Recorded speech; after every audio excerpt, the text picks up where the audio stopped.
Ya, entonces somos 16 personas que están vivas y solamente tengo 11 respuestas. Si los otros 5 que están, entiendo, respondiendo el formulario, pueden responderlo, sería genial que lo hagan, pero les voy a dar solamente 3 minutos más y después de eso continúo con sus dudas. Disculpen si estoy un poco cansado, la verdad que ha sido un día bien pesado y no he parado desde la mañana.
Chicos, los que estaban respondiendo ya terminaron. Éramos 16 y todavía faltan 2 más.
Ya chicos, ya cerré el formulario.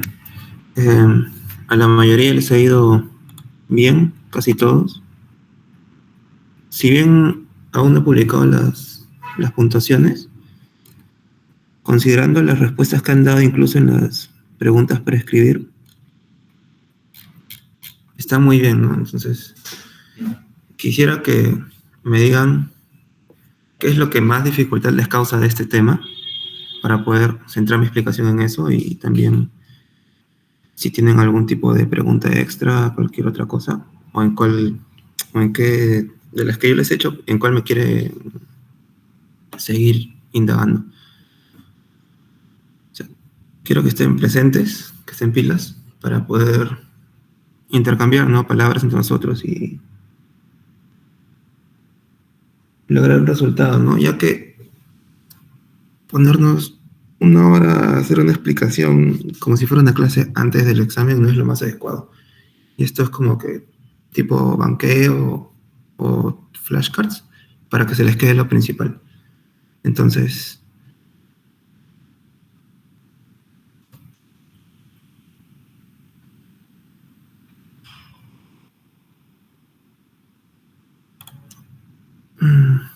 chicos, ¿están ahí? A ver, sí, Mirko. Mirko, Fabricio, Piero, ¿tienen alguna duda? O, no sé, chicos, están muy tímidos. La verdad quisiera que pudieran responder más. A ver, ¿quién ha...? ¿Todo claro? No, por mi parte ya. Piero, Fabricio.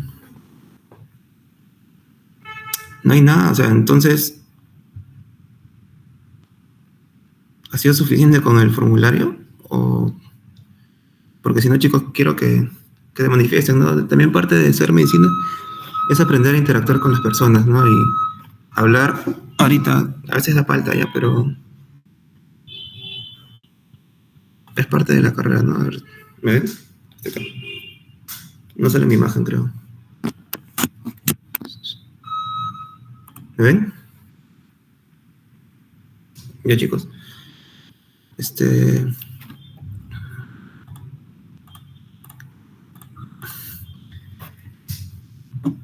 ¿Podrían, por favor, decirme...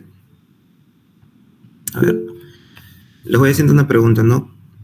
Supongo que lo que más les causa dificultad viene a ser la parte de los trastornos ácido-base. ¿Es eso? A ver, no sé, levanten manitos. Les puedo presentar las respuestas, ¿no? A ver, un momento. A ver.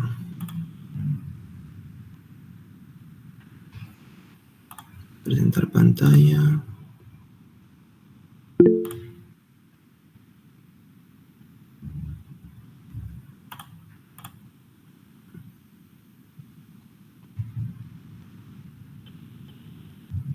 Y acá está.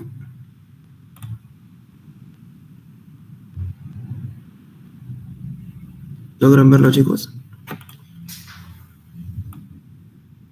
Ya.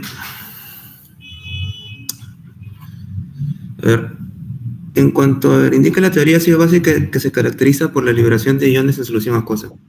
Sí, a ver, una manito. Ah, sí, disculpen, disculpen. ¿Está bien? Profa, me ayudarían bastante si hablan, porque estar cambiando de pestaña cada rato para chequear va a ser un poco complicado. Ya, entonces, como deben saber, la teoría de Arrhenius se caracteriza por dos cosas, ¿no? Primero, están en un medio de solución acuosa en el que se van a disolver, se van a interactuar estos compuestos, ¿no? Ya sea ácido o base, en el que los ácidos van a liberar iones hidrogeniones que van a ser comúnmente presentados como protones, ¿no? Sí saben que el agua se va a dividir o se va a interactuar entre estos, ¿no? Ya que se van a disociar en iones de OH o hidróxido o hidroxilos. Y el H+, ¿no? Conocer los protones o iones hidrogeniones, que va a ser una representación práctica para poder tomarlo en cuenta. Entonces, primero, la teoría de Arrhenius vendría a ser la solución acuosa, ¿no? Entonces, tienes una solución acuosa en la que se van a liberar iones, ¿no? Los ácidos van a liberar los H's y las bases van a liberar los OH, ¿no? Esa pregunta se facilita. Son por ahí equivocadas unas cuantas personas, pero es normal, chicos, a todos nos pasa.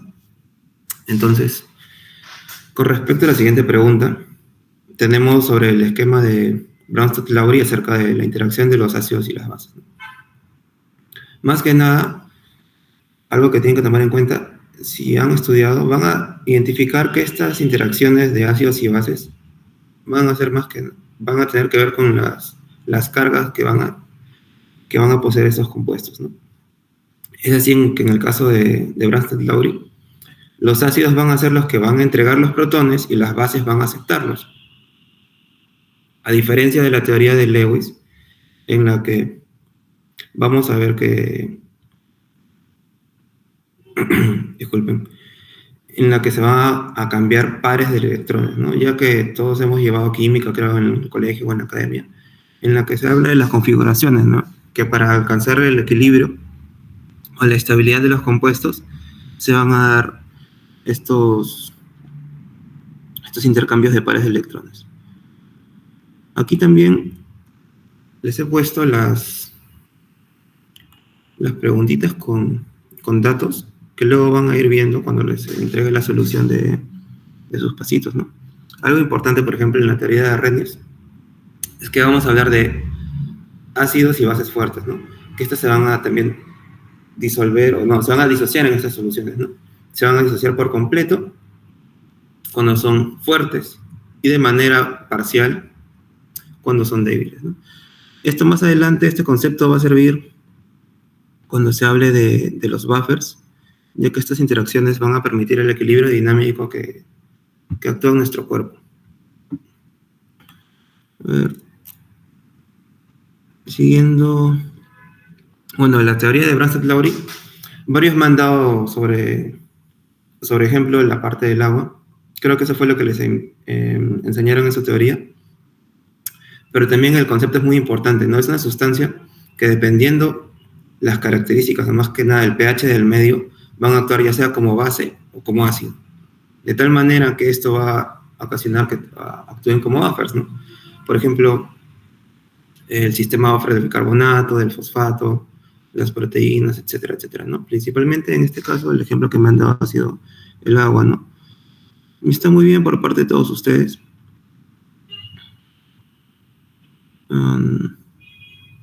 Ya, bueno, lo mismo que les había comentado, ¿no? La teoría de Lewis se caracteriza por dar o aceptar electrones, ya sean ácidos que van a aceptar los electrones, o las bases como donantes de estos, ¿no? Si comparan esto, van a darse cuenta que viene a ser como una interacción de cargas que va a darle una similitud, ¿no?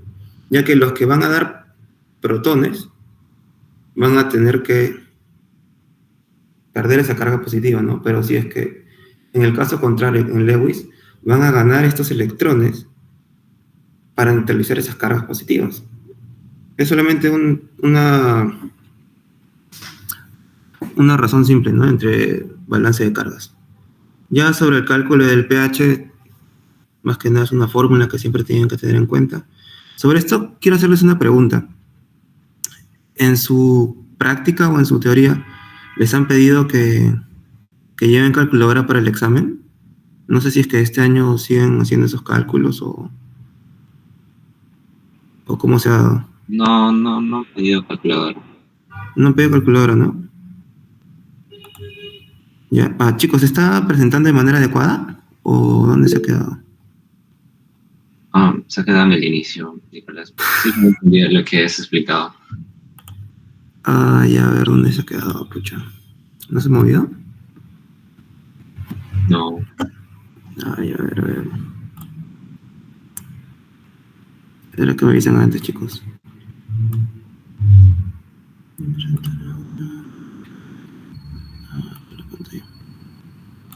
Ya, compartir. ¿Ahora sí se ve? sí se ve, confirmen. Sí se ve. Ya. A ver, la parte de la clínica. A ver, Piero Solís, ¿en qué parte era tu pregunta? ¿Podrías enfatizar ahí, por favor?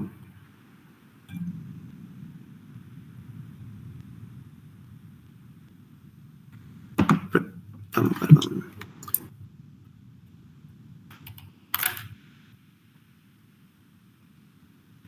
Chicos, a ver, sí, a ver, desde el inicio. No. Bueno, la parte de la clínica viene más adelante y les rogaría que por favor activen sus micros. Entonces, ya, esta es otra pregunta un poquito más de razonamiento, ¿no? Ya, si el interior de una mitocondria tiene pH 6 y el de un lisosoma es de 4, ¿cuál de los organelos tiene mayor concentración de hidrógeno? De hidrógeno, de protones o de hidrogeniones, o como quieran decirlo ustedes, ¿no? Entonces, aquellos que han marcado la mitocondria, tomen en cuenta algo muy importante, ¿no? Que mientras va incrementando el pH, que va de 1 a 14, en la escala que les han enseñado, siendo 1 más ácido y 14 lo más básico, tienen que tomar en cuenta ello, ¿no? Entonces, este pH, este grado de acidez, depende de la cantidad de iones hidrogenión que hay en las soluciones, ¿no? o en el medio en el que estemos actuando. Entonces, un pH de 6 está más cerca de la parte básica, no está más arriba, ¿no? En la escala. Esto nos llevaría a ver que hay una menor concentración de hidrógeno, ¿no? O sea, de hidrogeniones. Pero por acá tenía un esquema que había hecho. Aquí.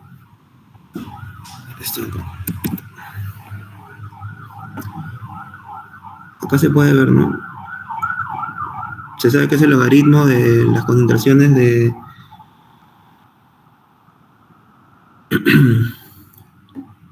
hidrogeniones o de OH. Entonces, tienen que ver, ¿no? Que mientras va aumentando el pH, ¿no? En la escala, va disminuyendo la concentración de hidrogeniones y va aumentando la concentración de OH, ¿no? Y es así a la inversa, ¿no? Cuando va disminuyendo el pH, también va aumentando la concentración de protones y disminuye en su contrario, ¿no? Que viene a ser el OH. Entonces,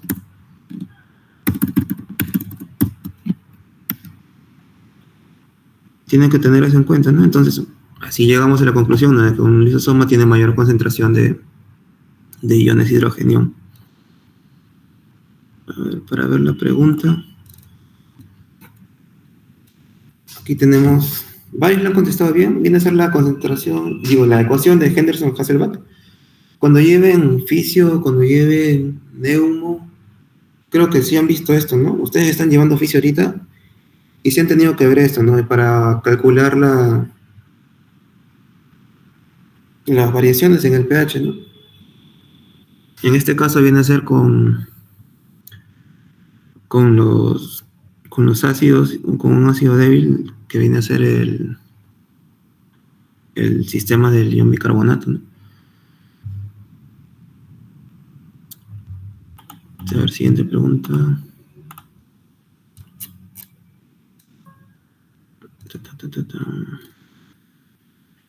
Bueno, este facilito, al menos creo que desde la academia les han explicado, ¿no? Que si mezclamos un ácido con una base, estas se van a neutralizar, ¿no? Y al neutralizarse los compuestos nos van a dar.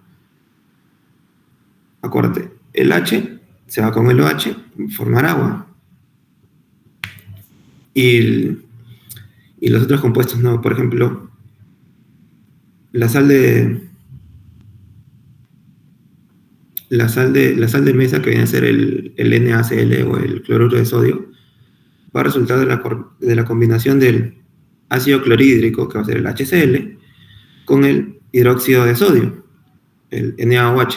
Entonces, nos va a dar una sal, la sal común, la sal de mesa, el cloruro de sodio, y nos va a dar el agua. Esto va a ser común en todas las reacciones, ¿no? Va a tener diferentes sales, siempre va a haber agua, pero lo que nunca va a haber va a ser aminoácidos, en este caso, ¿no? Así que es algo importante que tienen que hablar también, que recordar, ¿no? Después tenemos la parte de la titulación. No sé si llegaron a hacer eso en la práctica, chicos. A ver, levanten las manitos o díganme algo, por favor. En la titulación se va a ver el cambio del color, ¿no? Básicamente, que va a significar un cambio de las propiedades al ir variando, ¿no? Vas echando el compuesto, creo que era la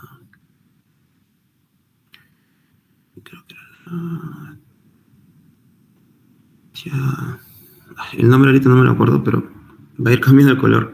Sorry, chicos, que estoy así, muerto. A ver, sobre el buffer biológico intracelular. Ya. Hablamos de los sistemas buffer, ¿no? Esto es importante en la parte de la bioquímica intracelular.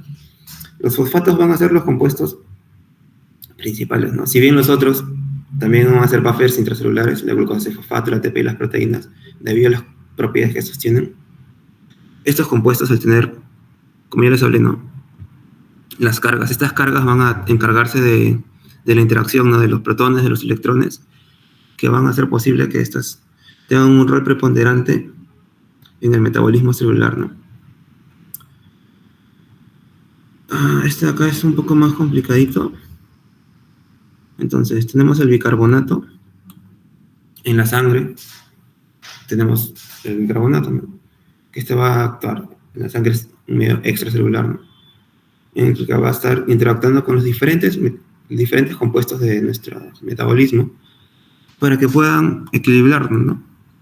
Ya más adelante les voy a hablar sobre la parte de la interacción de los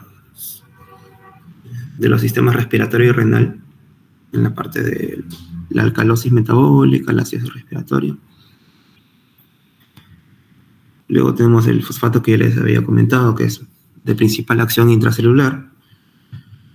La hemoglobina también viene a ser un buffer importante, ¿no? Ya que esta se va a encargar de modular el metabolismo de nuestra respiración, ¿no?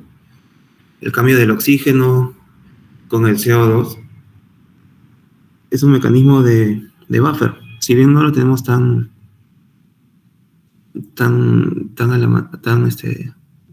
interiorizado como algo que pueda ser común, o sea, algo tan, ¿cómo decirlo?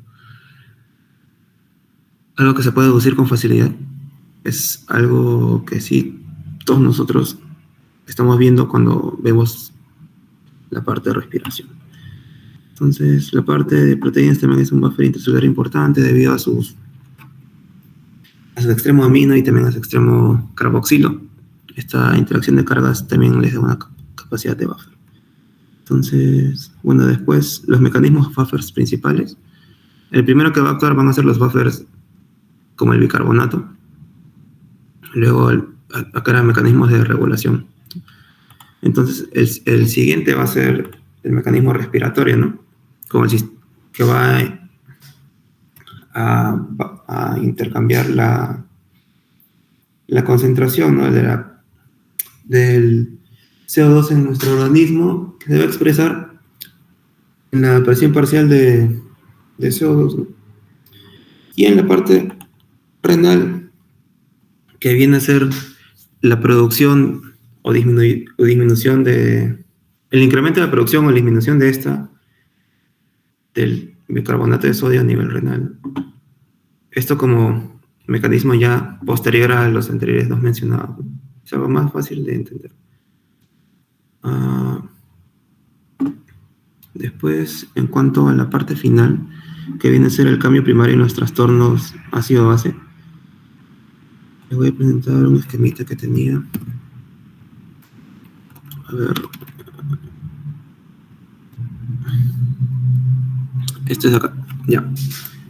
La acidosis metabólica viene a ser, si te dicen metabólico, tú piensas en riñón, tú piensas en bicarbonato de sodio. Si te dicen respiratorio, tú piensas en la presión de CO2, ¿no? Entonces, cuando hay una alteración de la concentración del desorden primario que viene a ser el bicarbonato de sodio, vas a tener, cuando disminuye, una acidosis metabólica, ¿no? Que ya sea por una formación reducida del bicarbonato o por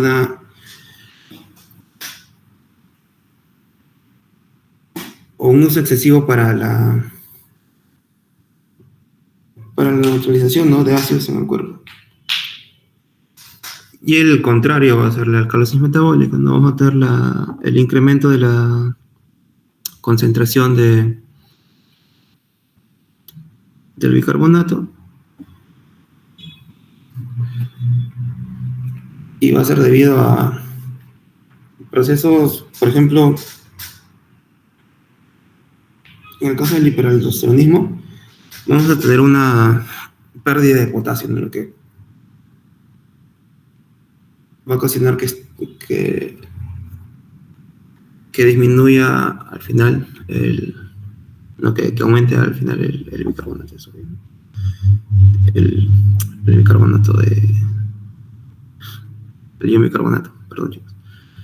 Y en el caso de la acidosis respiratoria, este desorden primario se va a deber a la incapacidad del cuerpo de ocasionar el intercambio de gases a nivel alveolar, ¿no?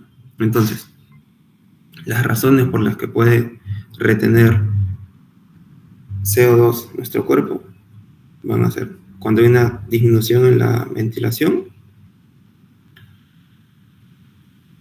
o cuando tengamos, por ejemplo, neumonías, infecciones respiratorias que van a afectar el metabolismo de este gas. Y en el caso de la alcalosis respiratoria, va a ser principalmente en el caso de la hiperventilación. Ya cuando llegan más adelante, aparte de fisiopato o de semio, van a tener que diferenciar entre taquipnea e hiperventilación, ya que la taquipnea, si bien, al igual que en la ventilación, hiperventilación, va a tener una frecuencia respiratoria alterada, en el caso de la hiperventilación, esta se va a acompañar de una pérdida de CO2 a nivel respiratorio, ¿no?, lo que va a ocasionar la alcalosis. Quisiera saber si todavía tienen dudas, chicos. O sea, traté de hacerlo súper simple para que puedan entenderlo. No sé qué otra duda podría haber. O sea, si no, también si tienen otras preguntas, algo que estaba pensando hacer era crear un chat, al menos cuando llevé Epidemio y nos ayudaron, se había creado un chat con el ayudante del curso, en el que todos, así era más fácil de mandar todas las dudas, ¿no? Y uno podía ir respondiéndoles durante el día. ¿Quisieran hacer eso? ¿O cómo les gustaría trabajar a ustedes?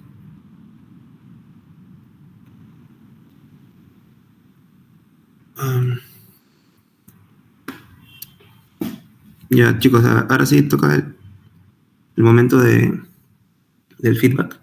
Quisiera saber si es que les gusta este formato o prefieren que sea un formato de exposiciones y que me demore un poquito más de tiempo. Porque más que nada lo he hecho así porque ya su examen es mañana y quisiera que les quede lo principal nomás.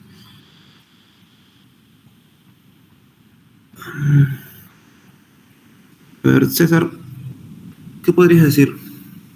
Ya que tú eres el único que ha estado abriendo el micro. Quisiera que puedas dar el feedback a nombre de tu... Ya. Esto, no, sí, me pareció interesante el simulacro. Eso sí, sería bacán que a la hora de mostrar el solucionario, la gente, la que ha fallado más, ahí podrías enfocar un poco más. Y los que son pocas las fallas, ahí creo que no están tanto que expliques, creo. Pero sí fue bueno, la verdad. Ya. En todo caso, igual voy a estar hablando con los otros chicos para crear el chat.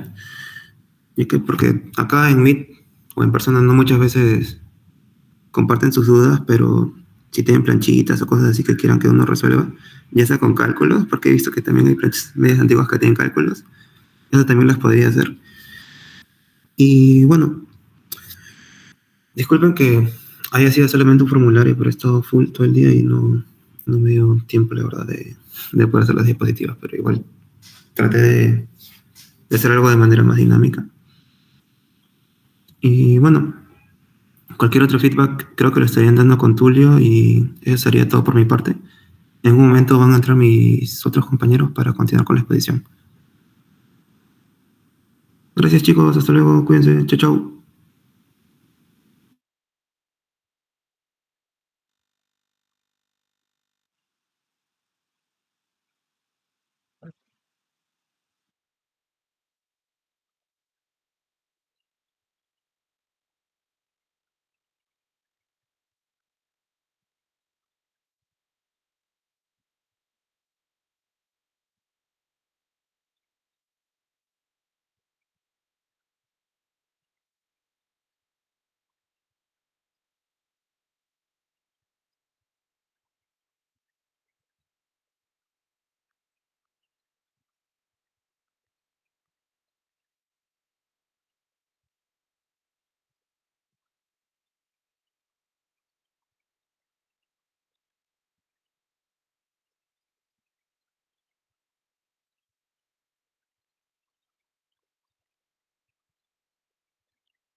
Buenas noches, chicos. Yo soy miembro de la identidad también. Me indicaron, a mí me toca la parte de la teoría número 1 o 2, si no me equivoco, de aminoácidos.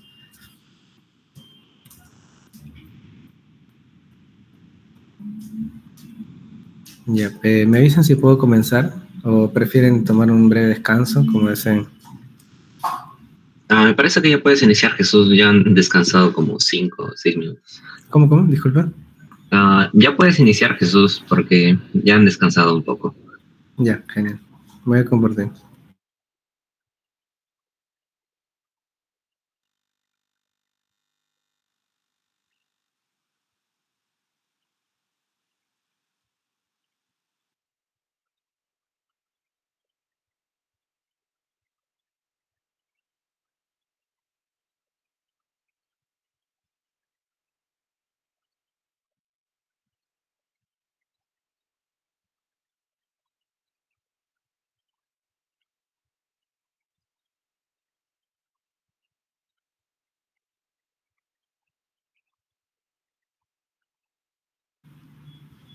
Ya, chicos. Ya. Buenas noches, yo soy Jesús Pasache, soy estudiante de sexto año. También pertenezco a la Juventía, junto con Nicolás, los demás chicos.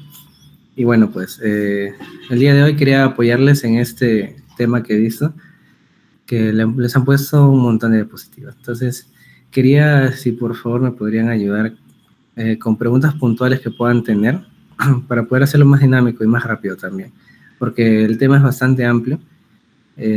No voy a explicar toda la diapositiva porque sería más que todo repetir, sino de repente hacer énfasis o explicar más lo que no entienden, ¿no? O lo que tienen bastante duda. Tengo entendido que ustedes se llevaron química, creo, ¿no? ¿O no? ¿Han llevado? En los primeros años.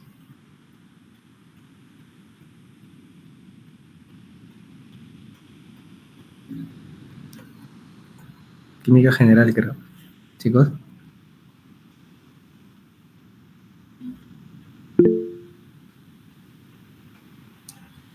No, no han llevado curso de química, así por sí solo, sino CN.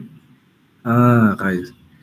Entiendo. Entonces, igual que, bueno, yo estuve con la malla 18 cuando hicieron el cambio de esa desgracia de poner a CN nada más. Pero bueno, entonces creo que los menores aún ya están llevando química, porque lo han restablecido. Bueno, pensé que habían llevado porque algunas diapositivas de acá les han puesto aspectos químicos un poquito más profundos. Pensé que lo habían puesto porque ya habían llevado química, pero entonces quizás se les pueda hacer más complicado. Bueno, entonces vamos a iniciar rápidamente. Espero que hayan revisado la diapositiva para poder ir más rápido. Bueno, la primera es la composición general de estos compuestos químicos en el cuerpo y del aminoácido, ¿no? Ya han visto la estructura básica de un aminoácido. Su nombre mismo de ahí lo define, ¿no? Aminoácido, es porque tiene un extremo amino y un extremo ácido, de un ácido orgánico, ¿no? O sea, un grupo carboxilo. Eso sí lo conocen de academia. El grupo amino, el grupo carboxilo, el grupo cetona, el grupo aldehído, el grupo alcohol, el grupo éster, etcétera, ¿no? Hay varios grupos. Entonces, esa es la estructura básica de un aminoácido, que tienen que tenerla bastante clara en su mente. Si se dan cuenta, tiene un extremo carboxilo, un extremo amino, y el eje central, por así decirlo, es un carbono. Se denomina carbono alfa. Luego van a ver esa explicación química. Y sin embargo, el carbono en los organismos vivos, prácticamente el 100% tiene una estructura, funciona con 4 enlaces, ¿no? O sea, tiene una hibridación de sp3, que luego van a ver que su disposición geométrica en el espacio es un tetraedro. Entonces, prácticamente todos los carbonos funcionan bajo esta forma. Bueno, siempre y cuando tengan enlace simple, ¿no? Pero cuando ya tienen enlace doble, pues ya es distinto. Entonces, esa es la estructura básica de un aminoácido. Esa R es una cadena que varía de aminoácido en aminoácido, como van a verlo de aquí. Entonces vean ahí. Ahora, no se olviden otro detalle, ¿no? Si recuerdan de química básica, antes que ingresen, o tal vez de CN, habían ácidos fuertes y ácidos débiles, ¿no? Los ácidos fuertes, ¿quiénes estaban ahí? El ácido clorhídrico, el ácido sulfúrico, generalmente ácidos inorgánicos. Y prácticamente todos los orgánicos eran débiles, ya sea ácido o ya sea base. Un ácido sería un ácido carboxílico, una base sería una amina. Y esto de acá es un compuesto orgánico. Entonces, por ende, son débiles, ya sea el ácido y la base, como ahí bien dice, ¿no? Acá dice, carboxilo, ácido débil, amina, base débil. El hidrógeno y el grupo R, ¿no? Que va a variar. Entonces, bueno, ahí te explica, bueno, hay un montón de aminoácidos. Sin embargo, hay 20 que son codificados y que generalmente se denominan como verdaderos o auténticos, por así decirlo. Son los originales, por así decirlo, que se codifican desde nuestro material genético y luego estos aminoácidos pueden ser editados, modificados, se unen entre ellos y demás, y te dan 1001 cosas. Sin embargo, son 20. Ahí está lo que les había mencionado de la hibridación, tiene una hibridación sp3, y eso tiene una disposición geométrica. Fíjense el cuadro de abajo, este de acá. Es un tetraedro, así es como se va a comportar la disposición del carbono, siempre y cuando sean full enlaces simples, ¿no? Enlace simple, enlace simple. Si tiene puro enlace simple, va a tener 4 y va a tener una disposición de un tetraedro. Ahora, de acá, lo importante es que entiendan la notación de acá arriba. Porque eso de repente lo van a ver ahora, lo van a ver después, en farmacología o en algún otro curso, ¿no? ¿Y por qué? Porque esta estructura tetraédrica nosotros no podemos describirla en la diapositiva o en algún papel porque es bidimensional, ¿no? Acá yo puedo escribir solo en 2 dimensiones, no puedo escribir en 3. Sin embargo, ustedes entienden perfectamente lo que es un tetraedro, ¿no? Fíjense, que tiene 4 caras. Sin embargo, este átomo plomo está, por así decirlo, un poquito detrás de la pantalla, por así decirlo, y el átomo azul del amino está saliendo de la pantalla un poco. Interpretémoslo de esa forma, ¿no? Si nos fijamos en 2 ejes, en el eje vertical de este enlace y en el eje horizontal de este enlace. Supongamos que estos dos están definiendo el papel de la diapositiva, el plano de la diapositiva. Entonces, este grupo amino está saliendo un poquito de la hoja hacia mi cara y el plomo se está metiendo, al contrario. Ya, entonces, este enlace que está saliendo no lo puedo denotar como un enlace, como el enlace de acá arriba, ¿no? Una rayita. No lo pongo así. Químicamente se describe como una cuña sombreada. Esta cuña que está negra, que está acá, esa cuña negra. Pero creo que acá tengo un puntero. Ya. Ya, les decía, este átomo azul que está saliendo del plano, yo lo defino químicamente como esta cuña negrita. Entonces, estos 2 enlaces me definen el plano del papel.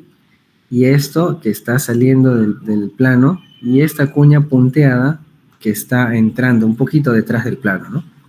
Y de esa forma yo delimito mi tetraedro, ¿no? Igualito que acá. En este caso, esos serían los enlaces simples. Si lo quiero denotar como una cuña igualito, sería carbono, R, COO menos, y acá, como el amino está saliendo del plano, lo pondría así, ¿no? Una cuña sombreada, NH3, y el otro sería una cuña punteada, es un hidrógeno, el que está atrás. De esa forma. Eso es muy importante que lo entiendan, porque después cuando vean estas notaciones, de repente se pueden marear, ¿no? Acá no les han puesto mucho, pero en las próximas clases de carbohidratos y de otras cosas sí se les van a poner. Ya. Me avisan si tienen alguna duda normal, podemos parar y explicar. Ya, ahora esto también es importante, porque en base a esto se va a poder nombrar. Químicamente ustedes en la academia han visto, ustedes que están más frescos, recuerdan que al momento de nombrar un compuesto orgánico siempre se basaban en números, ¿no? Decían 2 amino, 3 hidroxi, butanoato, algo así. Igualito van a hacer lo mismo. Pero el número 1 siempre empezaba, ¿dónde se acuerdan? En el grupo funcional más importante, por así decirlo. Y el más importante, acá hay dos grupos funcionales, un carboxi y un amino. El grupo funcional más importante es el carboxilo. Entonces ahí empezamos, 1, 2, bla, bla, bla. Ahora existe otra notación, ya de índole quizá un poco más bioquímica, que es esta de las alfa, letras griegas, ¿no? Que se empieza a contar a partir del segundo carbono. Alfa, beta, gamma, bla, bla, bla. Todo el alfabeto griego. Ahora es importante esto porque va a llevar el nombre de varias cosas importantes, ¿no? Por ejemplo,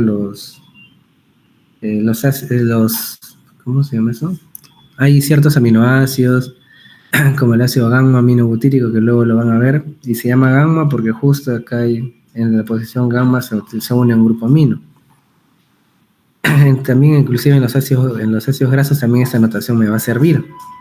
Pero bueno, acá en aminoácidos les va a servir para entender los nombres de ciertas moléculas importantes. Simplemente para eso. Pero deben recordar eso. El alfa empieza en el 2.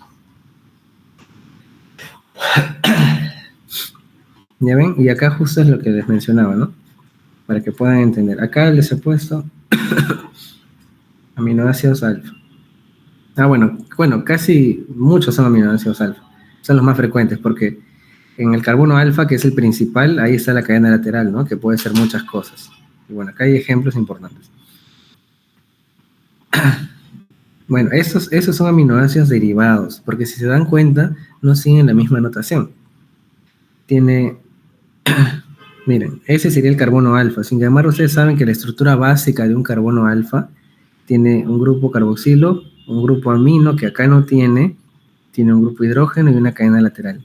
Este no es un aminoácido esencial, por así decirlo, codificante, que es de los 20, ¿no? Ese es un aminoácido derivado, que se llama la alanina, que ya lo han visto, creo que si no me equivoco, en el ciclo de Cori y demás.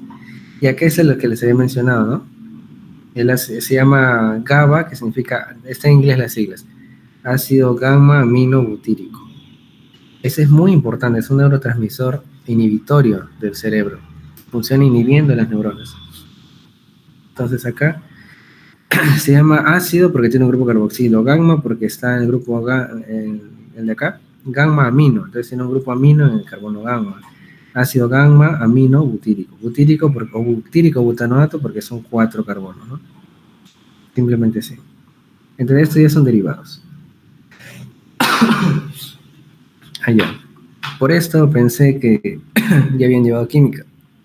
Ay, perdón, que estoy un poco resfriado. Ya. Porque acá les han puesto una síntesis química, ¿no? Que tiene mucha química orgánica detrás. Ya, lo que sucede acá es que esta fue la primera vez que se sintetizó, o bueno, de manera artificial un aminoácido, ¿no? Nunca antes se había sintetizado.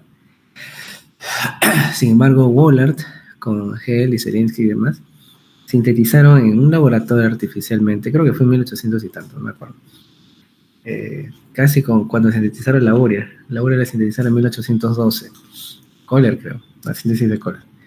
Bueno, la cosa es que en un laboratorio sintetizaron un aminoácido, ¿no? Algo que no se había hecho desde hace mucho, desde antes, ¿no? Y lo hicieron a partir de un ácido carboxílico. Si se dan cuenta, lo que han hecho a este ácido carboxílico es añadirle un grupo amino. ¿Y cómo lo hicieron? Bueno, acá lo explican, pero se halogenó este ácido, se puede halogenar. Y ahí funciona todo sobre el carbono alfa. Ese sería el carbono alfa, ¿no? El 1, 2, ese sería el alfa. Ese se halogena y luego se reemplaza por un grupo amino. Y de esta forma se sintetiza el aminoácido. Ahora, esto tiene más química detrás que acá le explican de lo que es una halogenación de ácido carboxílico, sustitución nucleofílica, que eso tiene que ver con mecanismos químicos.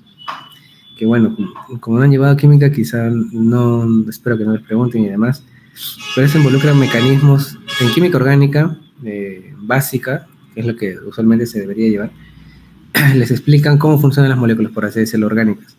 Qué mecanismos hay, los principales, ¿no? Sustitución nucleofílica, tipo 1, tipo 2, que son las más importantes, eliminación también, halogenación y algunas reacciones. La cosa es que entienden de alguna forma cómo funcionan los átomos y demás, el movimiento de las reacciones, ¿no?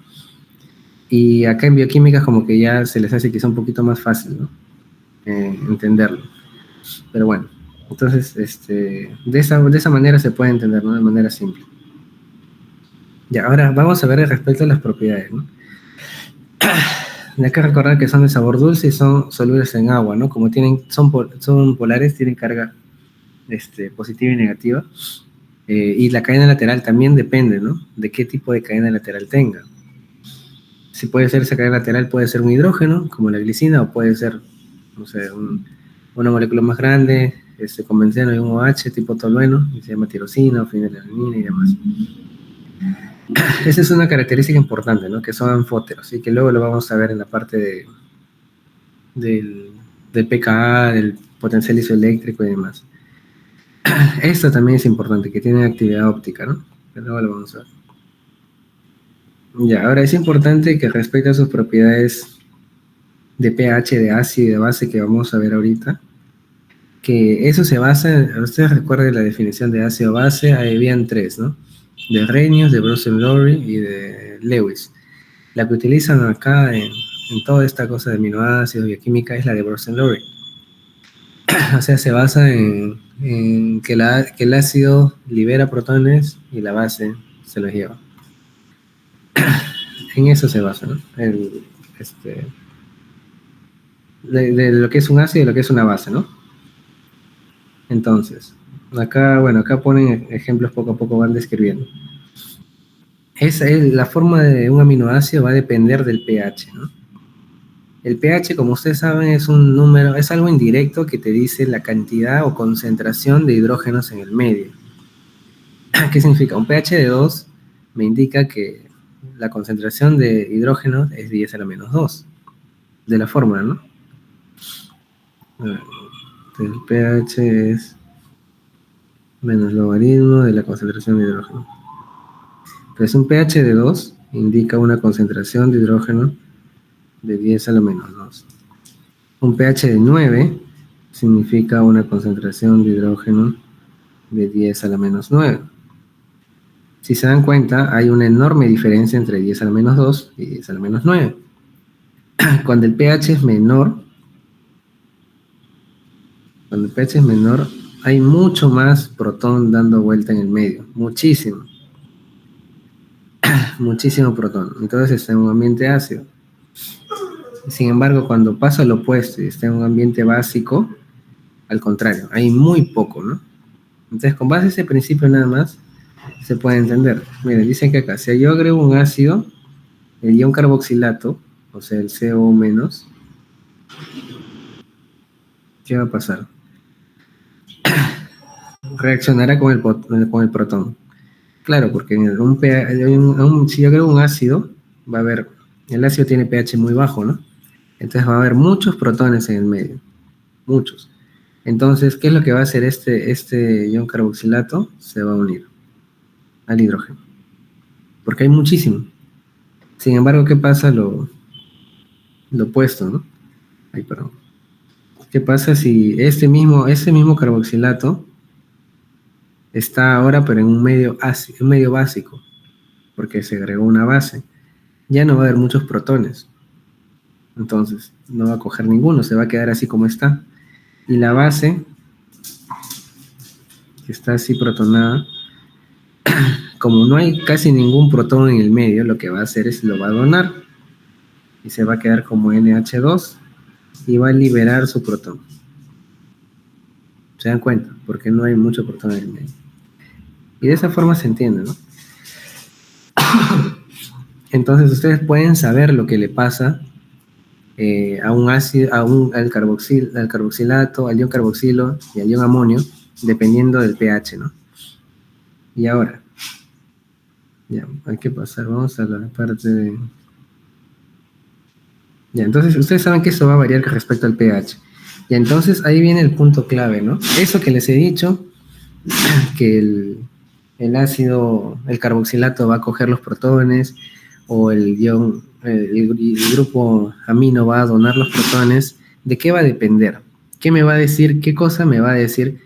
Ya, el pH bajó lo suficiente, ya bajó un límite, entonces el carboxilato tiene que protonarse. El CO- tiene que transformarse en COH. ¿Y qué cosa me va a decir el grupo amino?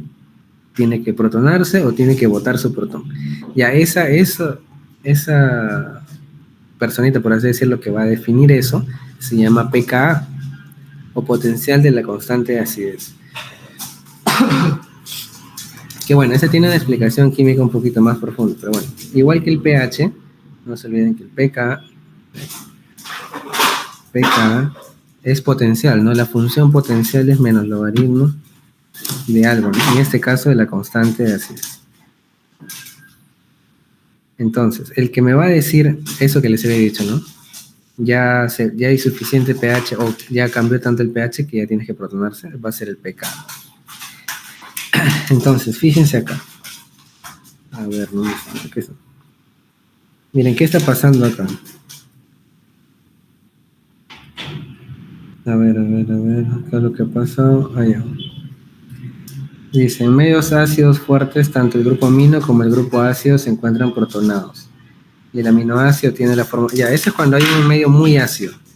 ¿Por qué? Porque está todo, hay demasiados protones en el medio, demasiados. Entonces, escogen la versión más protonada. Protonado acá, protonado acá. Y cuando al contrario, cuando hay un medio alcalino o básico, se va a desprotonar y va a terminar así. Inclusive esto puede perderse todavía. Pero ahora vamos a donde... Acá está. Acá es donde va a empezar a trabajar el pKa1. Miren. Ya. Cuando el pH, para que lo entiendan. Vamos a estar en ese escenario primero. En el escenario de acá. Acá el pKa1 que está ahí es de este carboxilo. Entonces les dije, en este caso, el pH es menor al pKa. ¿Qué entiendo por eso? ¿Qué entiendo que el pH es menor que el pKa? Si el pH es menor, ¿qué significa? Hay muchísimos protones, ¿no? Entonces, si hay muchísimos protones, va a estar todo protonado. ¿Pero de qué depende? Del pKa. Entonces, si el pH es menor que este pKa de acá, estamos hablando del pKa de acá, ¿no? Cada grupo tiene su pKa, por si acaso. Cada grupo que se puede ionizar. Entonces, en este caso es el 1, ¿no? Bueno, si el pH es menor, significa que va a haber suficientes protones para que se protonen. Ahora, ¿qué pasa cuando ya se pierde esto, ¿no? Y cuando el pH ya no es menor, ¿no? Sino es mayor que ese pKa. ¿Qué va a significar? Que ya no hay tantos protones como había antes. Ahora va a haber menos. Entonces, si va a haber menos, les dije cuál es la personita que me dice, ya, tienes que botarlo, tienes que perder tu protón, el pKa, ¿no? Entonces, cuando se cumple esto, cuando el pH pasa al pKa, va a tener que perder su protón. Y fíjense cómo lo perdió. Lo perdió. Ya.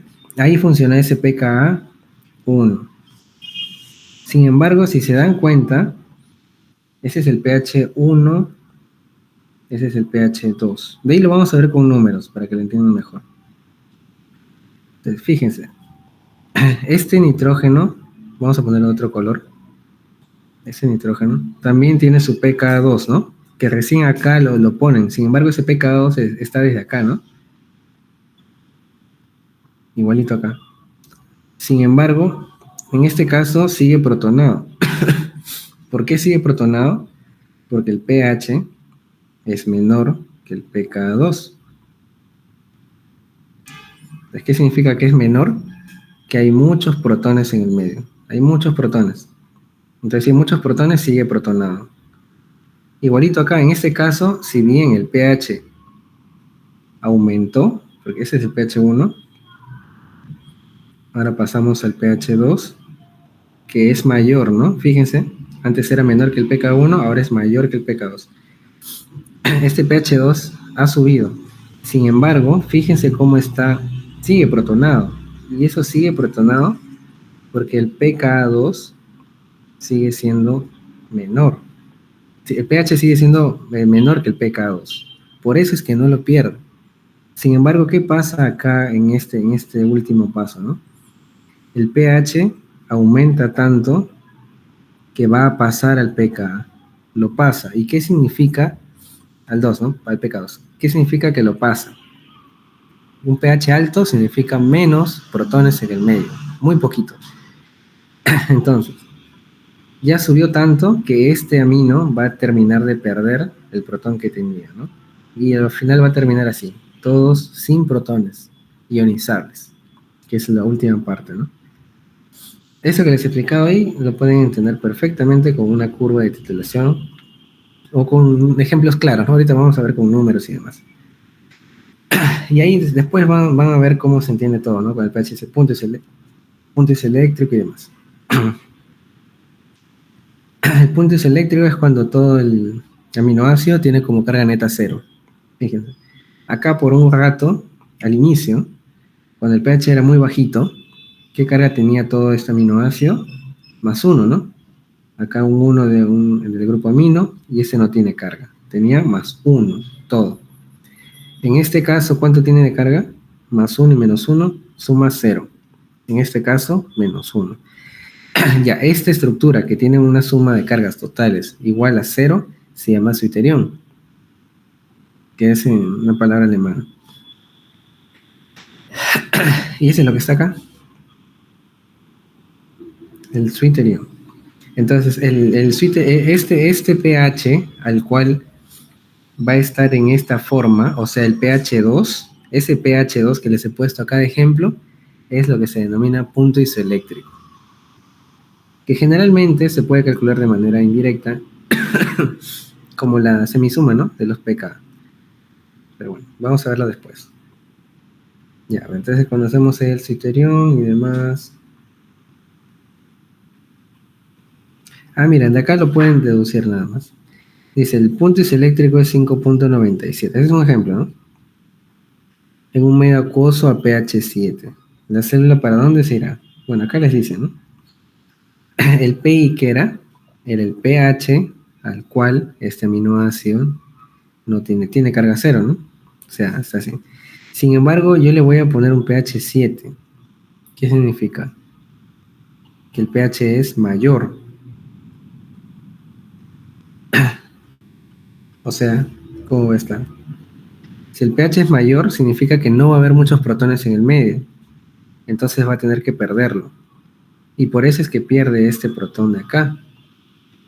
Fíjense, lo ha perdido porque el pH es muy alto. El pH es mayor que el PI. Y por ende, ¿cuál va a ser la carga total de esto en el medio? Negativo. Si es negativo, ¿para dónde se va? Para el electrodo positivo, para el ánodo. Es un ejemplo puntual. Y acá es el mismo ejemplo con una curva de titulación. Pero, a ver, quiero los números. Por acá los números. Aquí está. Es lo mismo.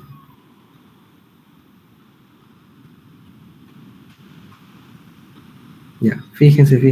Con esta curva de titulación lo vamos a entender muchísimo mejor. Es lo mismo que lo que les he explicado antes, solo que ahora con números. Entonces, fíjense. Es el cuadrito de acá que les puse, que estaba arriba, donde les puse los números, es lo mismo. Solo que acá tenemos una curva, una gráfica. ¿Y qué significa esta gráfica? Esta gráfica no es más que una curva de titulación. Bueno, es algo que también se debe haber enseñado en química.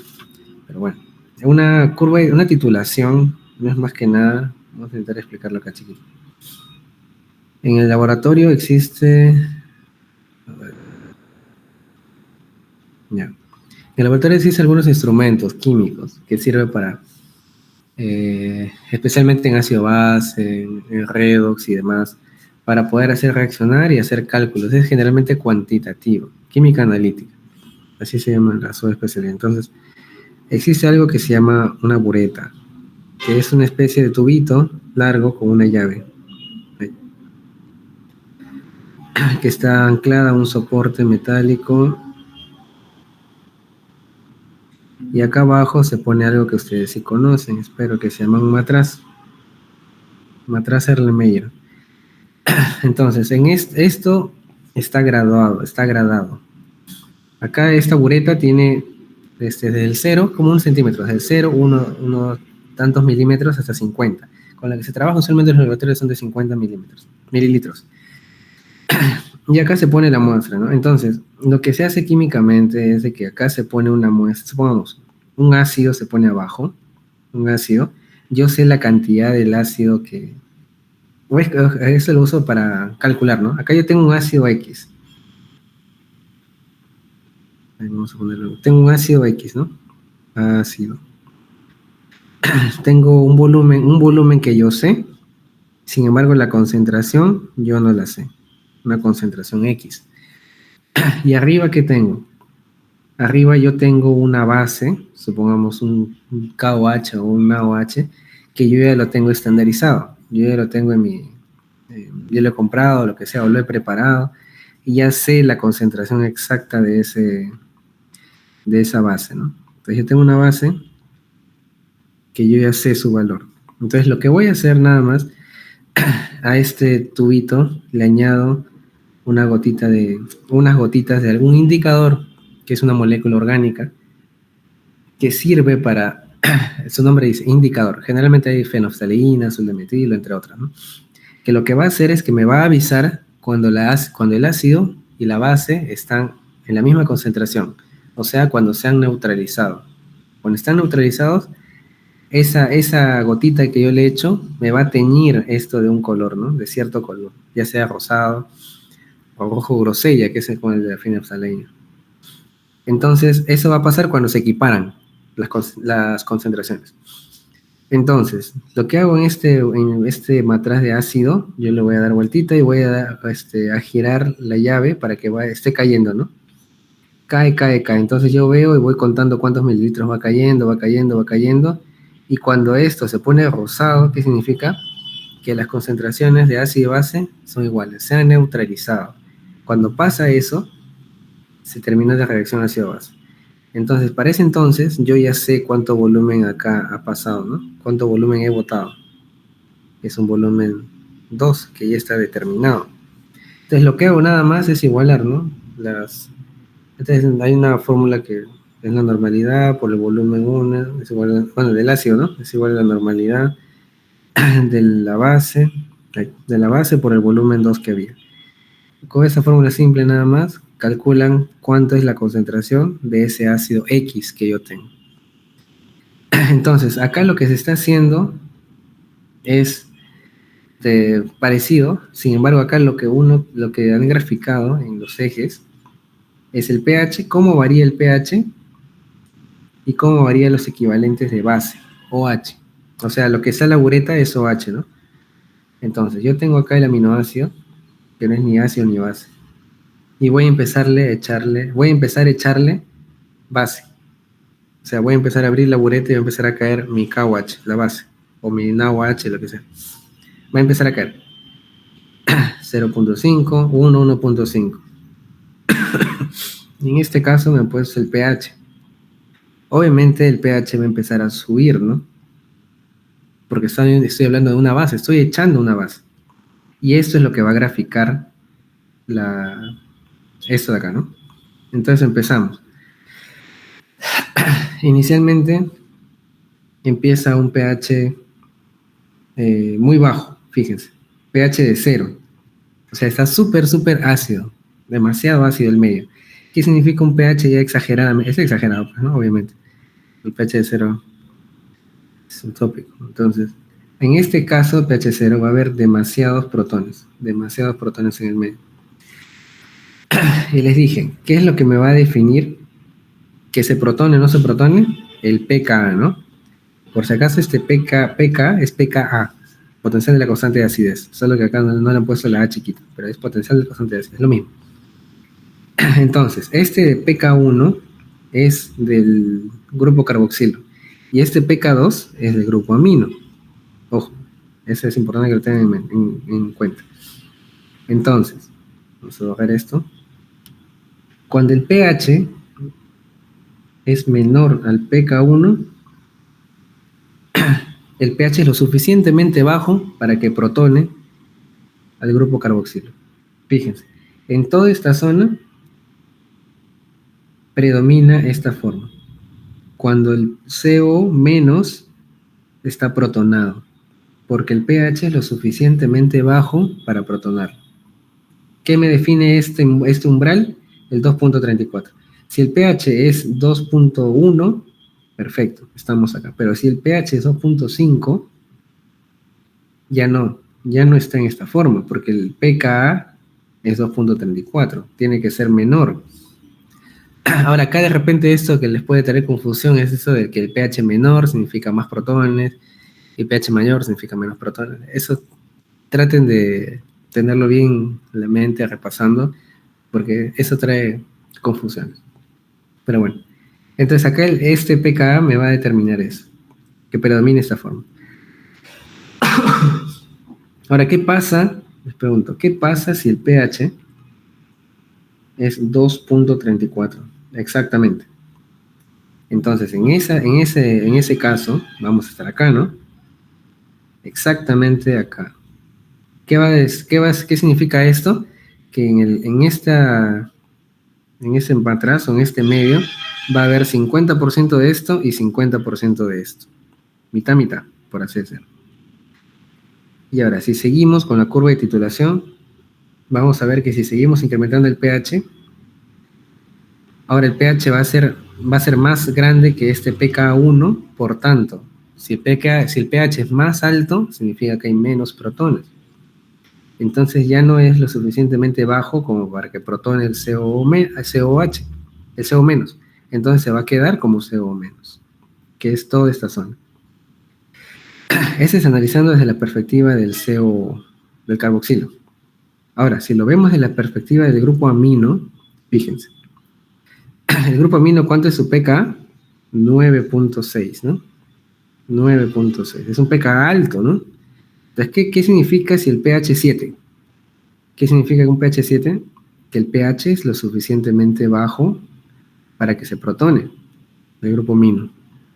Por eso es que acá, en todo esto de la izquierda, todo esto está protonado. Porque ¿qué me dice si se protona o no? El pKa.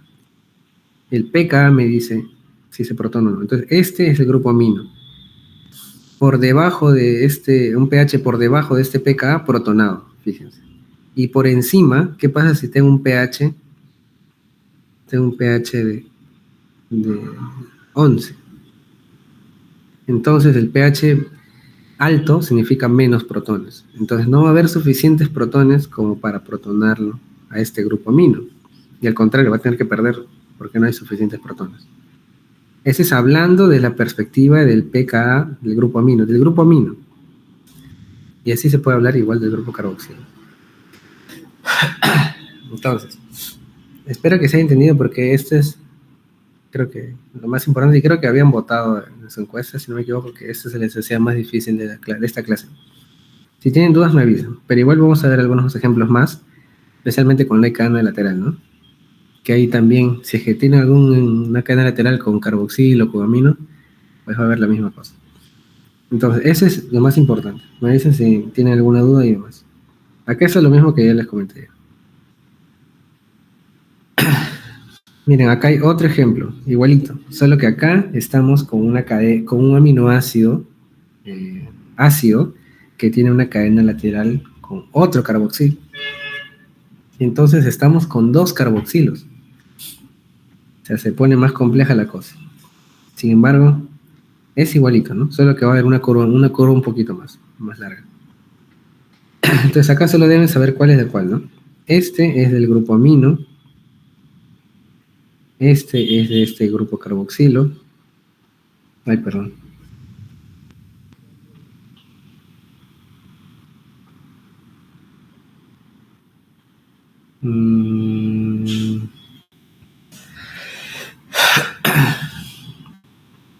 Sí, acá no lo han puesto. Así lo han puesto. Ah, este es de acá. Ay, perdón.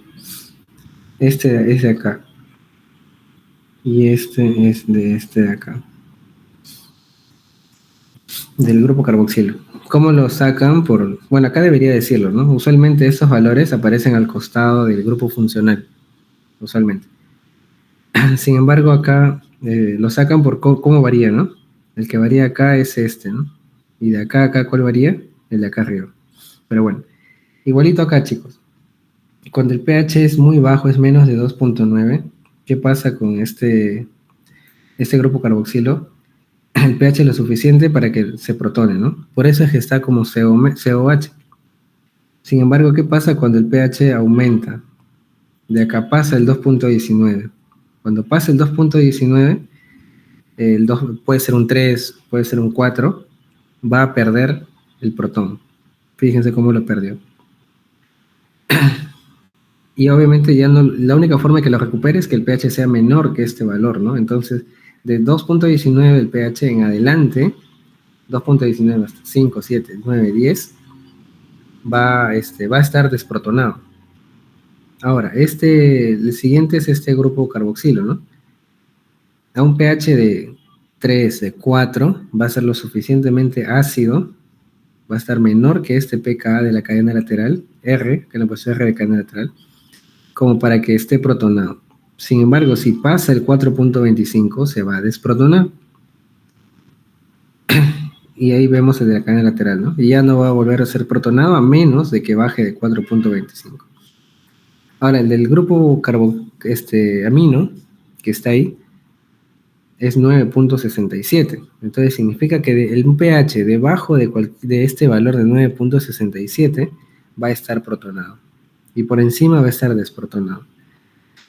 Entonces con eso, ustedes saben cada uno, ¿no? Entonces, por ejemplo, no sé si les vendrá o previsto algunos ejercicios así en otras universidades que les ponen esta molécula o moléculas más grandes, algo así, y les decían cuánta es la carga total de la molécula a un pH de, no sé, de 9. A un pH de 9. Y ellos tenían que deducir si es que esto va a ser desprotonado o protonado en base a su pKa, ¿no? Y bueno, podemos hacer ese ejercicio rápidamente. A un pH de 9, nos estaríamos por acá, ¿no? Bueno, acá lo sacan con la curva al toque, ¿no? Porque ¿dónde vamos a estar? En este caso, pues, ¿no? Pero si solamente con los pK, un pH de 9, 9 es mayor que 2.19. Entonces esto va a estar desprotonado. Va a estar desprotonado. 9 es mayor que 4.25. Entonces esto va a estar desprotonado. 9 es menor que 9.67. Entonces es lo suficientemente ácido. Va a estar protonado. ¿Cuál sale? Esta de acá. Espero que se haya entendido. De acá vamos a ver otro ejemplo. Fíjense. Esta es la histidina. En este caso es igualito. Igualito.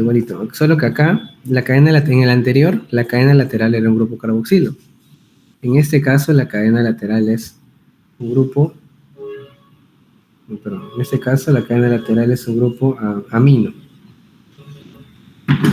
Fíjense, este grupo amino de acá. Entonces igualito, ¿no?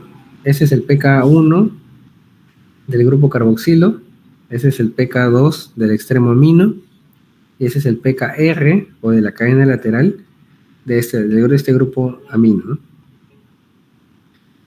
De este protón. Entonces, igualito, a un pH menos de 1.82, el pK1, o sea, este de acá, va a estar protonado. Si el pH es mayor que 1.82, va a estar desprotonado.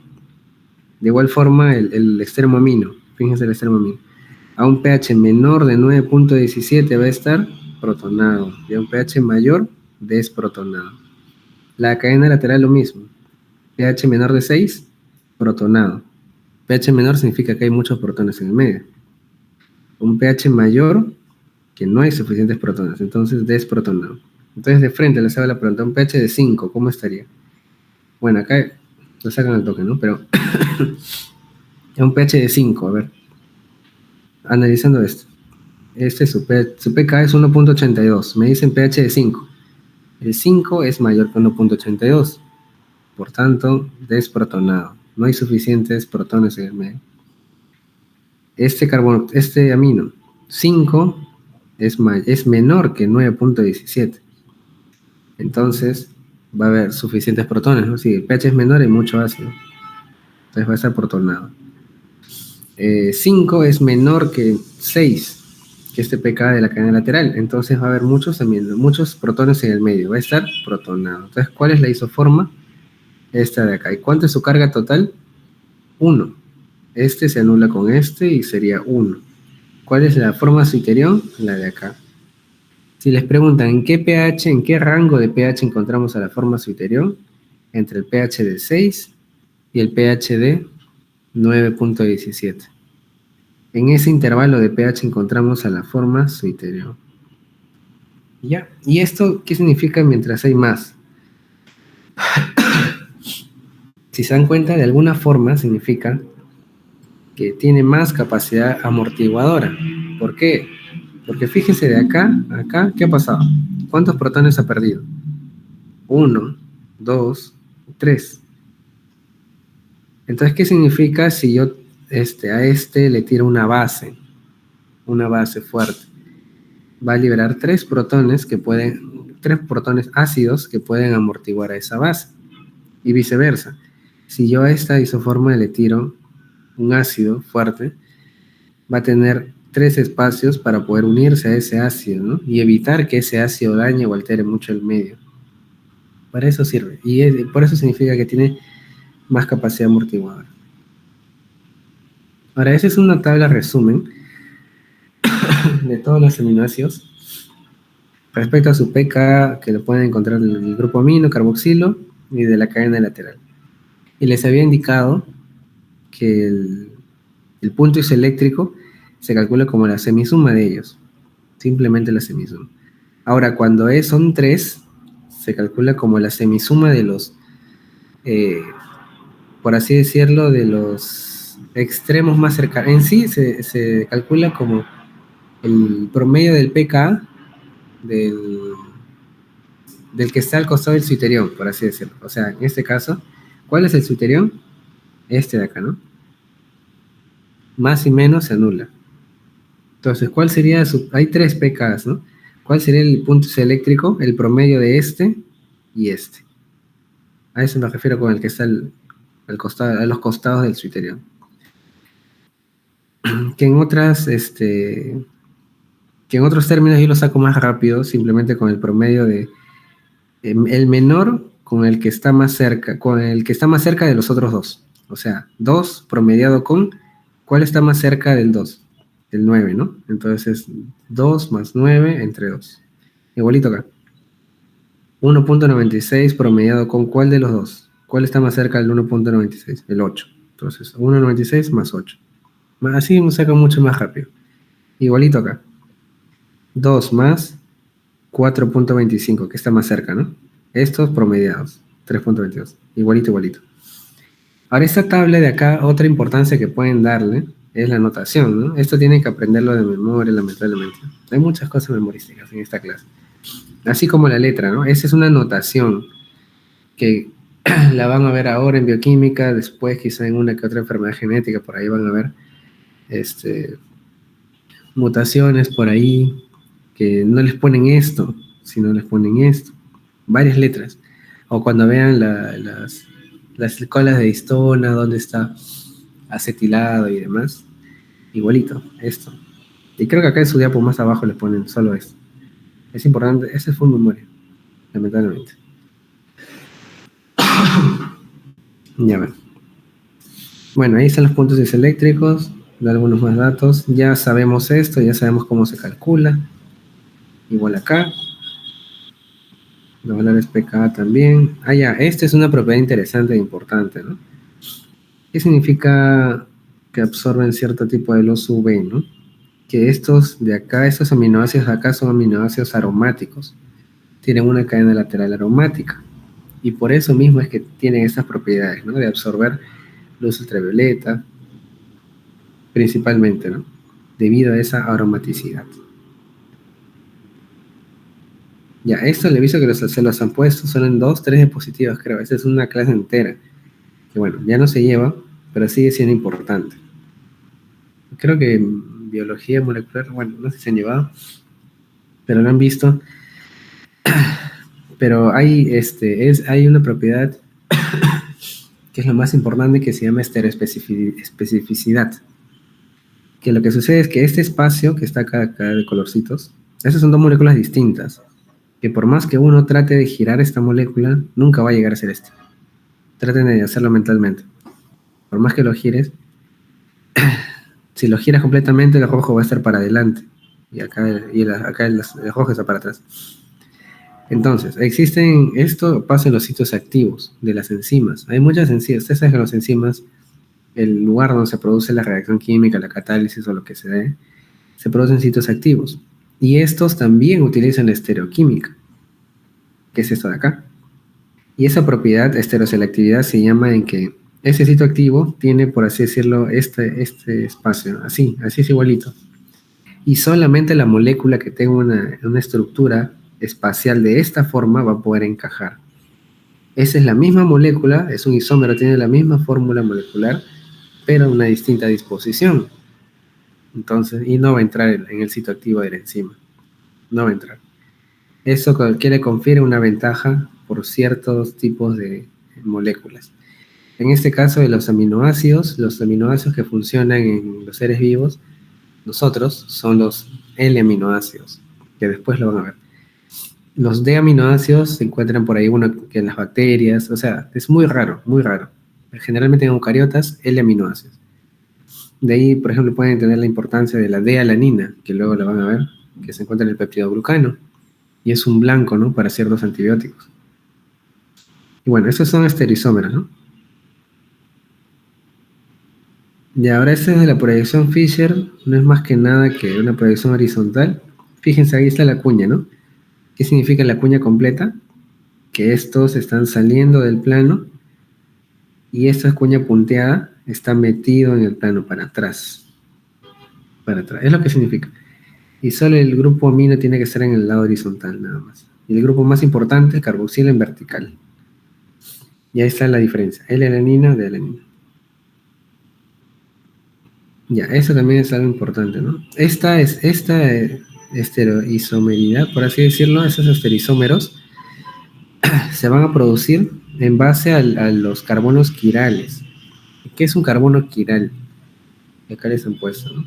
Un carbono quiral es un carbono que tiene 4 grupos distintos. O sea, está unido a 4 cosas, ¿no? Y cada una de esas cosas son distintos grupos. Ninguno se repite. Si se repite, ya no es quiral. Ya no es quiral. Entonces, ¿qué significa si les preguntan cuántos estereoisómeros tiene tal molécula? Ustedes deben contar los carbonos quirales y la fórmula es 2 elevado al número de carbonos quirales. Por eso simplemente vean que este carbono tenga 4 elementos distintos, nada más. Acá se los han puesto súper puntual. Y ahí está la de L y D, lo que habíamos visto con... lo otro esa es una característica fisicoquímica que tienen estos compuestos, que después lo vamos a ver, es que giran la luz polarizada para un lado y para el otro. Eso no tiene que ver nada con lo de Fischer, por si acaso, es una característica fisicoquímica, que giran la luz polarizada. En el espectrómetro les lanzan eso sale de la línea D del sodio, botan una luz, un tipo de onda, y esta la gira para un lado, por así decirlo. Si la gira para la derecha es D y si la gira para la izquierda es L. Hay una aplicación más útil, por así decirlo, de esto, que es usualmente se pone una muestra de distintas concentraciones de isómeros, de estos dos. Puede haber un 30% de esto y un 20% de esto. Entonces, ¿tú cómo sacas cuánto hay de cada uno? En base al grado que gira. Hay una fórmula. Bueno, acá no les han puesto eso. Pero en base a eso uno saca cuánto hay de cada uno. Y sabe si hay igual o distinta concentración.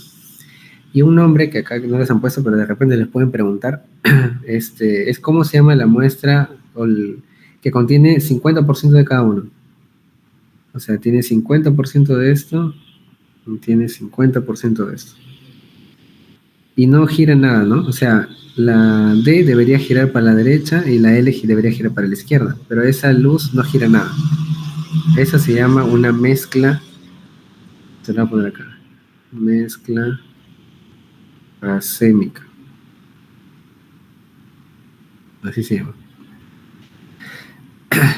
Ya, a ver, en esta parte vamos a pasar más rápido porque acá ya viene todo lo aplicativo, todo lo de importancia biológica. He visto que les han puesto muchísimos datos, pero deben tratar de recordar los más importantes. Y bueno, más que memorizar, de repente les puedo comentar un poco más exactamente para qué sirven, ¿no? Porque acá he visto que les han puesto muchos datos. Ya, hay muchas clasificaciones. La que sí deben recordar es esta de acá, ¿no? Sí. Esta es muy importante, ¿no? La de las no polares. Lamentablemente, en estas cosas a veces hay memoria, ¿no? Por ejemplo, los aminoácidos básicos, eso tienen que saberlo sí o sí de memoria, igual que los ácidos.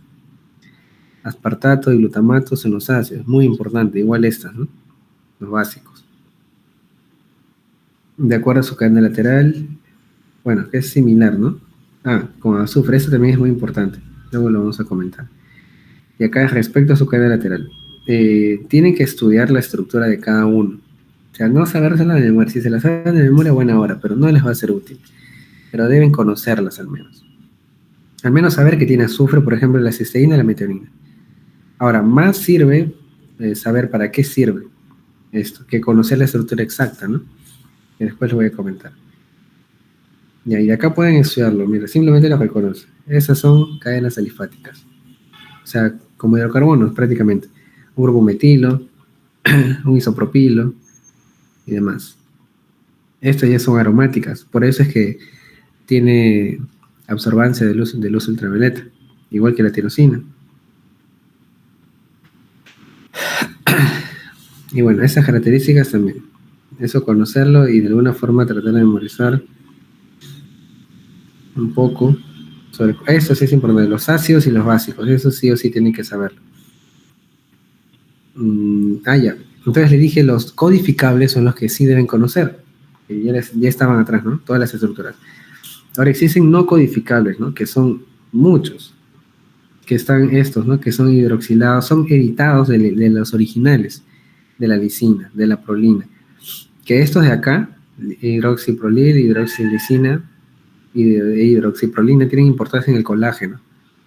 Ustedes han visto que el colágeno, el colágeno es una proteína muy compleja, que tiene 3 hélices, que se enganchan entre sí y dan vueltas.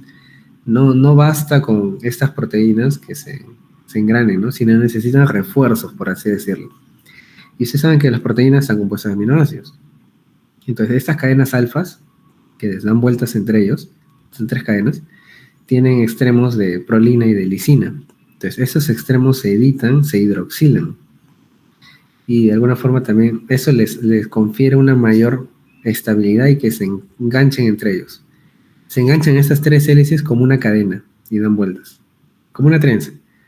Entonces, la hidroxilación de estas enzimas, por la enzima de la prolilhidroxilasa y por la lisilhidroxilasa, que son enzimas que contienen cobre, les confiere mucha más estabilidad y resistencia al colágeno.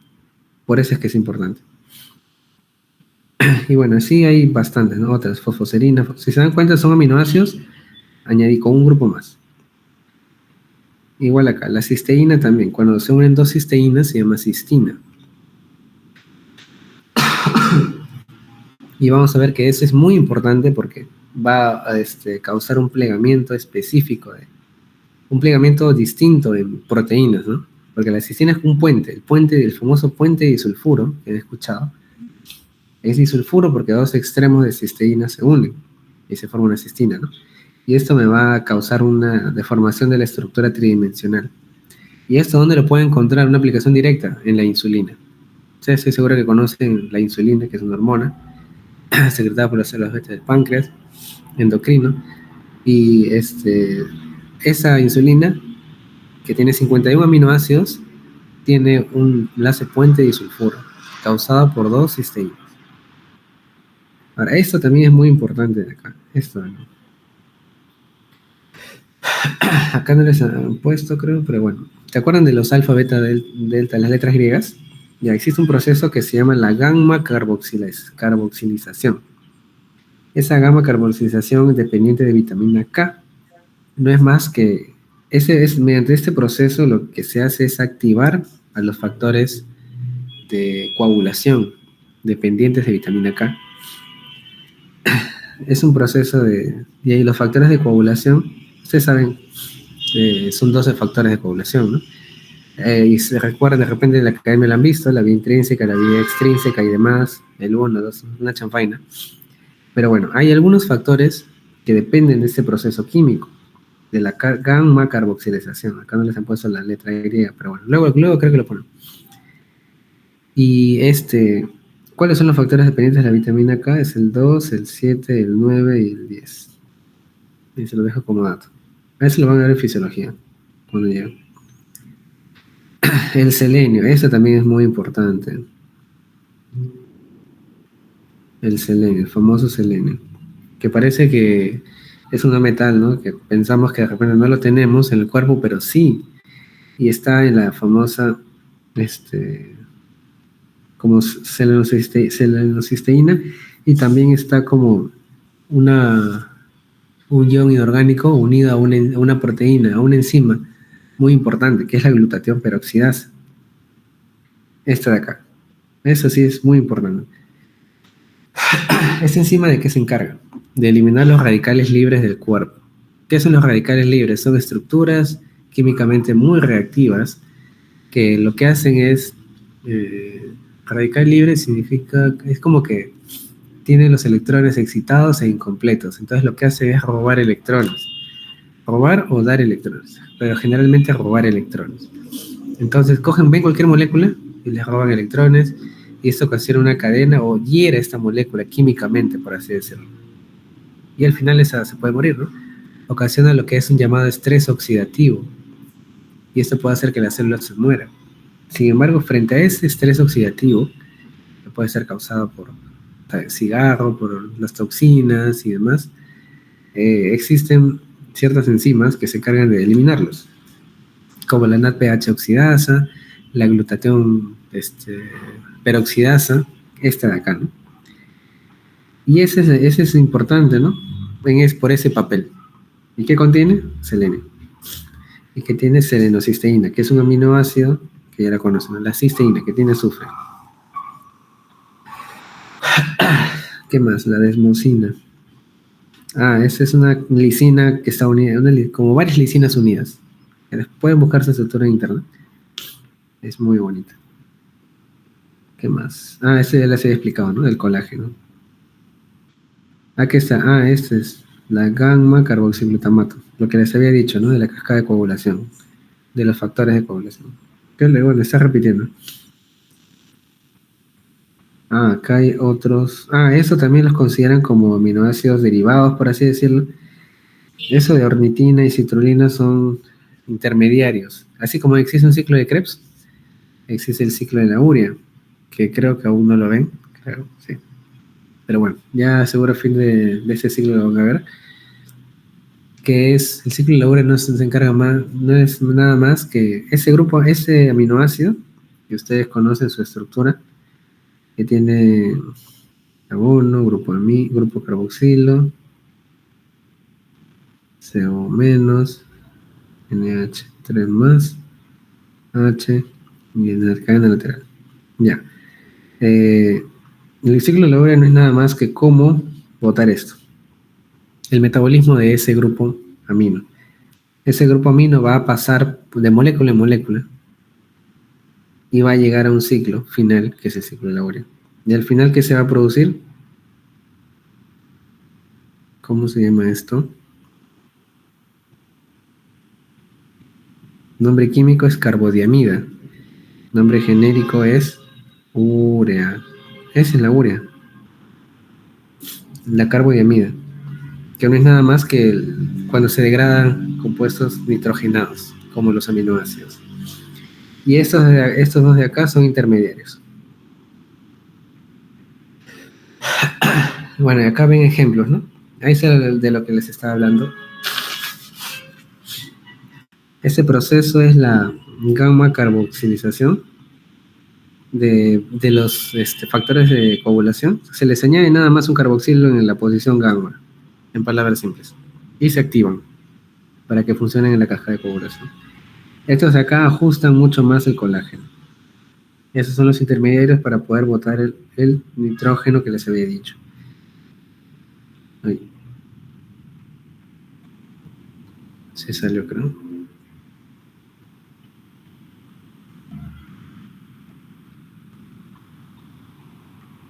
Ya. A ver. Un segundo que está que falla mi pantalla.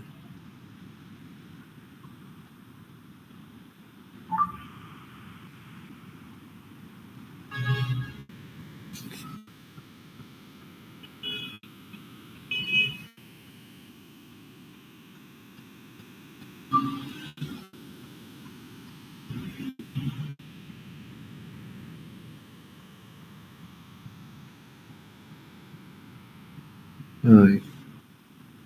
A ver, creo que voy a volver a entrar porque no me deja compartir.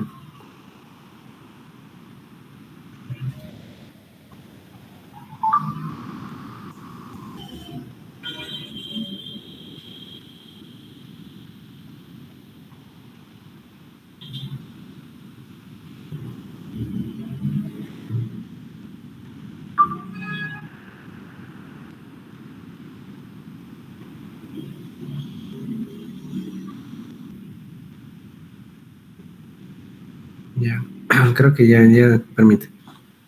Bueno, y así como les estaba comentando, esto es lo mismo, ¿no? Ya les había dicho. Aquí está lo que les había comentado de los L y D aminoácidos, ¿no? Los L es generalmente en todos los seres vivos, por así decirlo nosotros. D aminoácidos por ahí en la pared bacteriana, en el peptidoglicano especialmente, ¿no? Exacto, que es sitio de acción de los betalactámicos. De ciertos antibióticos actúan sobre eso. Y bueno, ahí les he mencionado un montón de datos. Acá más estructuras de algunos aminoácidos alifáticos. Bueno, acá es lo mismo, si se dan cuenta en la estructura, solo que acá le ponen aminoácidos porque contienen azufre nada más.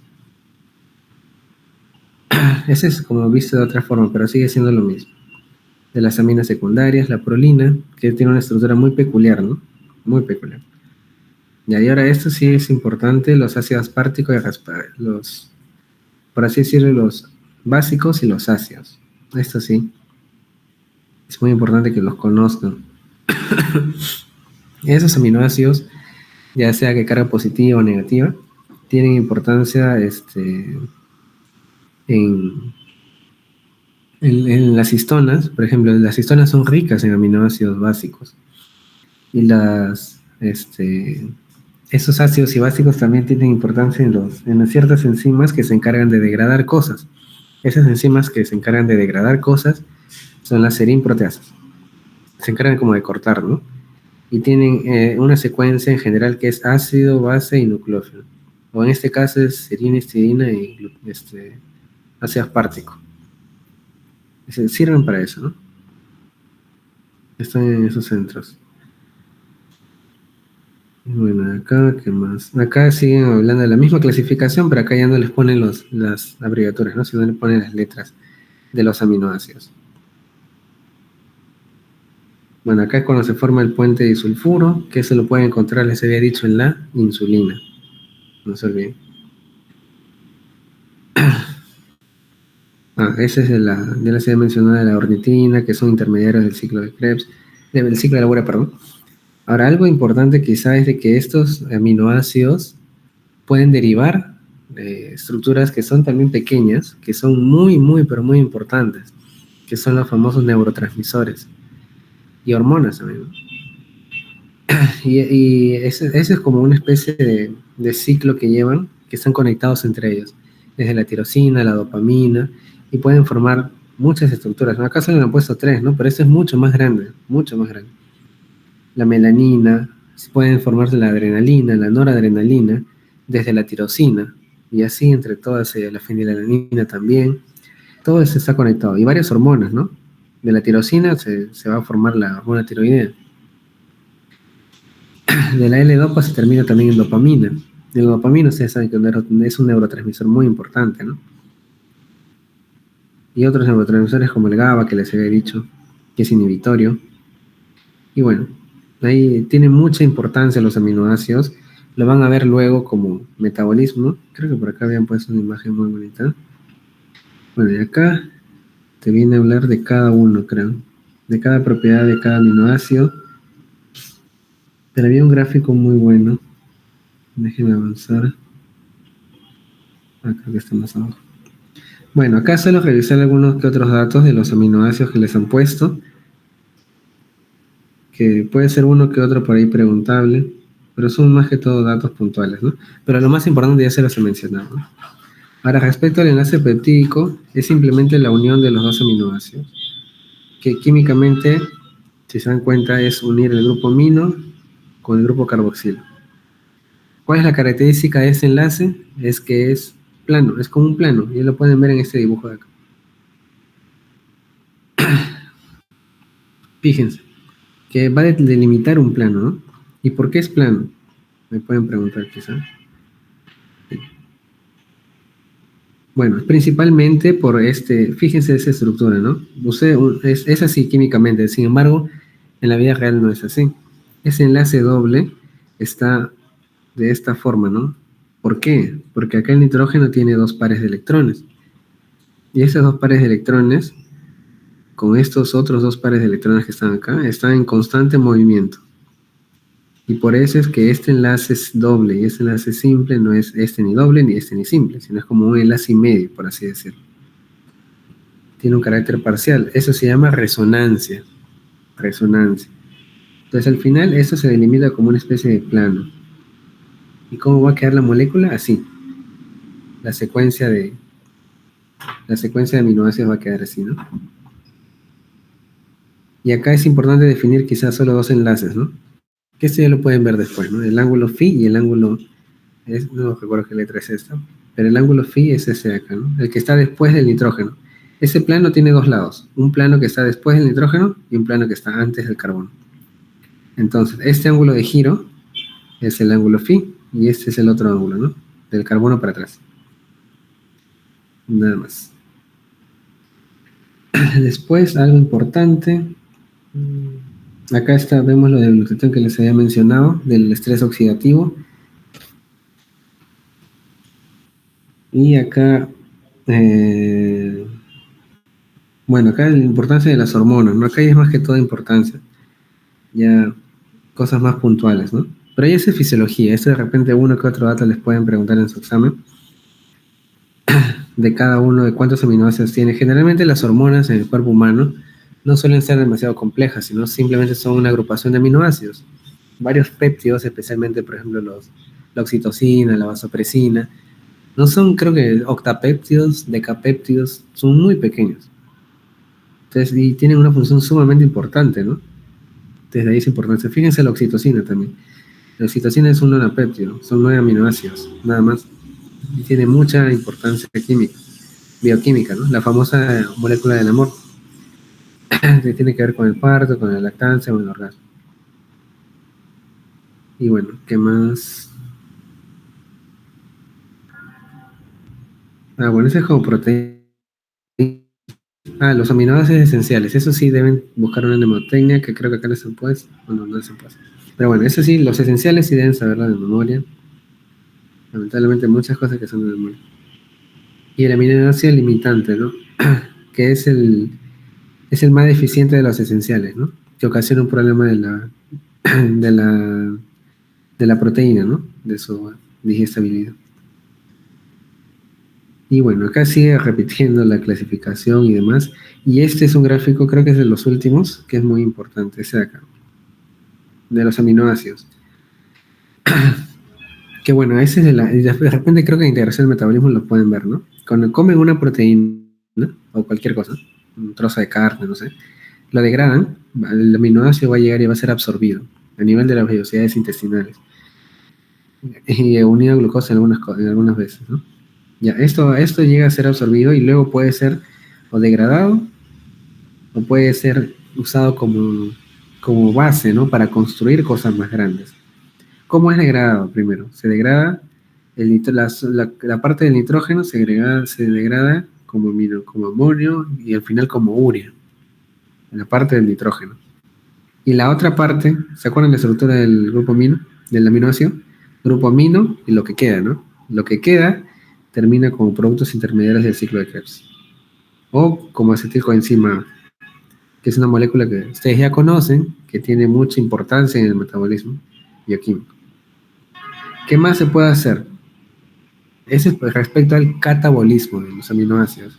Respecto al anabolismo de los aminoácidos, o sea, puede servir para construir proteínas mucho más grandes y complejas, inclusive para sintetizar ácidos nucleicos, para sintetizar neurotransmisores, fosfolípidos, coenzimas. Acá es donde tienen extrema importancia, ¿no? Que lo van a conocer después, especialmente en la parte que se integra ya con fisiología, ¿no? Tiene mucha importancia. Y ese mapa creo que es muy importante que se lo lleven y lo tengan en claro, ¿no? Y bueno, ese es lo mismo de puente y sulfuro que está repitiendo nada más a cada rato. Pero bueno. Bueno, chicos, eso sería todo respecto a esa clase que suele ser un poco compleja porque abarca muchos puntos, ¿no? Que bueno, que no siempre lo explican. Pero bueno, espero les haya aclarado y si no, pues alguna duda me dicen después.